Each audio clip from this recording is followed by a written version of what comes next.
सिलसिले को मजीद आगे बढ़ाते हुए खबर शामिल करते हैं हैदराबाद से, जहां पर टुडे न्यूज़ के ब्यूरो चीफ अबादुर रहमान की रिपोर्ट के मुताबिक एडमिनिस्ट्रेटर हैदराबाद फाखर शाकिर का तेज बारिश में आवाम को तूफानिया बारिश में तहफ़्फ़ुज़ फराहम करने के लिए मुख्तलिफ इलाकों का दौरा। हैदराबाद शहर के मुख्तलिफ मकामात हैदर चौक, स्टेशन रोड, लजपत रोड और वर्कशॉप और दीगर मकामात का हंगामी दौरा, बारिश के पानी की निकासी का जायजा लिया। एडमिनिस्ट्रेटर फाखर शाकिर ने कहा कि हैदराबाद शहर को मुसलसल बरसती बारिश के बायस गैर मामूली सूरत-ए-हाल का सामना है। अपनी तमाम तर तवानाई के साथ सूरत-ए-हाल का मुकाबला करेंगे।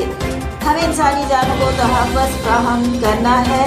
मुसलसल बरसती बारिश के पानी की निकासी बड़ा चैलेंज है, जबकि तमाम मुतालिका HMC अफसरान और अमला रोडों पर नजर आए। मुसलसल बारिश बरस रही है, पानी की निकासी के लिए अफसरान और तमाम अमला रोडों पर मसरूफ़ अमल नजर आए। बारिश के पानी की निकासी हर सूरत मुमकिन बनाई जाए, किसी सूरत गफलत बर्दाश्त नहीं की जाएगी।